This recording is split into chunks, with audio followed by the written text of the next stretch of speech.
Good morning everyone. चलिए तो कुछ क्वेश्चन देख लेते हैं एनवायरमेंट स्टडी की, पर्यावरण अध्ययन। फाइन। छात्र द्वारा प्रश्न पूछे जाना एक अभिप्रेरित शिक्षण का संकेत है। कक्षा में किसी छात्र द्वारा प्रश्न पूछने से स्पष्ट है कि छात्र शिक्षण अभिप्रेरित है। तो शिक्षण व्यवस्था में छात्र के द्वारा प्रश्नों का पूछा जाना नितांत आवश्यक है, क्योंकि जब कम्युनिकेशन टू वेज होता है तो चीज़ें सॉर्ट आउट होती हैं, हमें चीज़ें समझ में आती हैं और विस्तार से समझ में आती हैं। क्योंकि जब छात्र क्वेश्चन पूछेगा तो शिक्षक उसे समझाने का प्रयास करेगा और चीज़ें उसे समझ में आएंगी और शिक्षक खुद को अपने विचारों को और विस्तार देगा, चीज़ों को और अच्छे से समझाएगा और विस्तार करके एक्सप्लेन करेगा, ताकि छात्र को, और इसका फ़ायदा न सिर्फ उस छात्र को मिलता है बल्कि उस पूरी क्लास को मिलता है। तो इस तरह से सभी छात्र हिम्मत कर पाते हैं कि शिक्षक के सामने खड़े होकर कुछ बोला जाए। इस तरह से उनके बोलने की क्षमता का विकास होता है, प्रश्न करने की क्षमता का विकास होता है, उनके अंदर उत्सुकता आती है और अन्य छात्र भी प्रेरित होते हैं। चलिए आगे क्वेश्चन देखते हैं। पर्यावरण अध्ययन के लिए आप छात्रों को कौन से चैनल देखने का सुझाव देंगे? National geography, animal planet, discovery, उपग्रह, सभी। तो 4 विकल्प से हो जाएगा। नेशनल ज्योग्राफी, डिस्कवरी तथा एनिमल प्लानेट ये सभी टीवी चैनल हैं जो मानव जीवन से संबंधित सभी प्राकृतिक व अप्राकृतिक तथ्यों से परिचित हैं। अतः पर्यावरण अध्ययन विषय पढ़ने के लिए छात्र को उपयुक्त सभी चैनल देखने का सुझाव देंगे।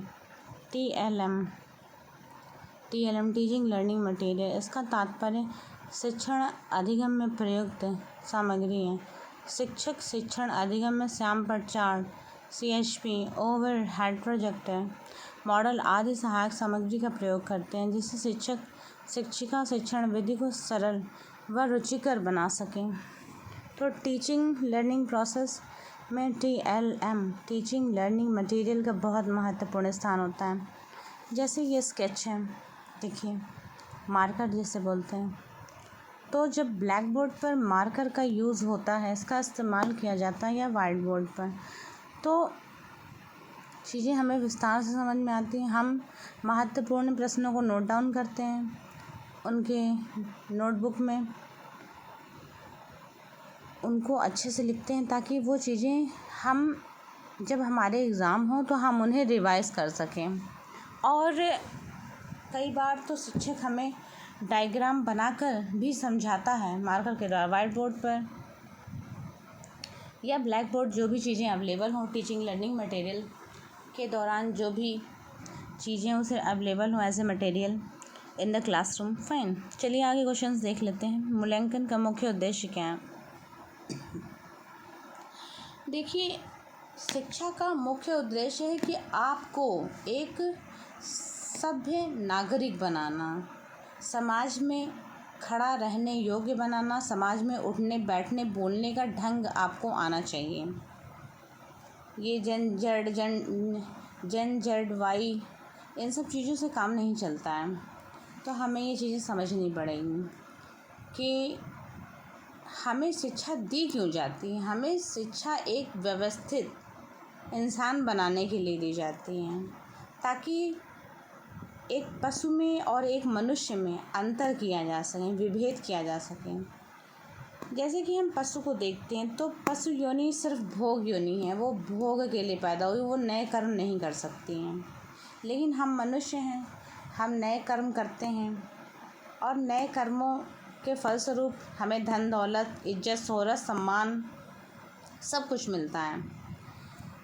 तो और कई बार तो ऐसे कीर्तिमान हम स्थापित करके इस दुनिया से जाते हैं कि युगों युगों तक हमारा नाम चिर स्मरणीय हो जाता है। तो ये सब करने हम पृथ्वी पर आते हैं। बाकी तो हम देख ही रहे हैं कि पशु की योनि एक भोग योनि है, जिसमें वह नए कर्म नहीं कर सकता है, वह सिर्फ खाना खाता है और जैसा कि आप सभी लोग जानते हैं कि उसमें सिर्फ वो घूम टहल सकता है भोजन के लिए, बस इतना ही कर्म उसका होता है। और अपने शिशुओं को जन्म दे सकता है, प्रोडक्शन कर सकता है, ये सब कर्म कर सकता है। उसकी सीमाएं हैं, लेकिन मनुष्य की सीमाएं नहीं हैं। वह लिमिटलेस, उसे स्वतंत्रता दी गई है, आज़ादी दी गई है, उसे खुद को अभिव्यक्त करने की आज़ादी है, उसे भाषा दी गई, लैंग्वेज दी गई है, ताकि मनुष्य का विकास एक सभ्य मनुष्य के रूप में हो सके।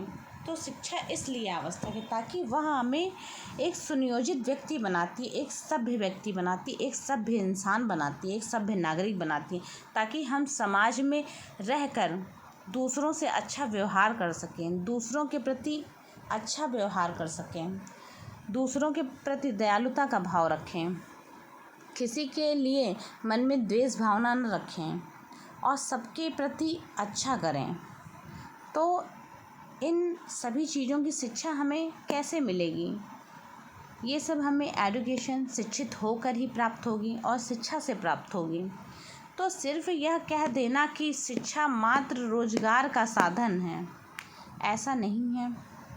रोजगार आपको वही मिलेगा जो ईश्वर ने आपके लिए, आपके डेस्टिनी में प्री डिसाइडेड कर दिया। आप उसी क्षेत्र में जाएंगे, उसी फील्ड में जाएंगे, चाहे आप कितने ही पढ़े लिखे क्यों ना हों। तो यह सोच लेना कि आप पढ़ लिख गए हैं तो आप एक क्लर्क की नौकरी करके उसमें ही सेटिस्फाई हैं 20,000, 30,000, 40,000 की सैलरी में, तो खुद को विस्तार दीजिए, अपना कुछ इस्टेब्लिश करने की कोशिश करिए। चलिए आगे देखते हैं। निम्न में से कौन सा सही कथन सही है?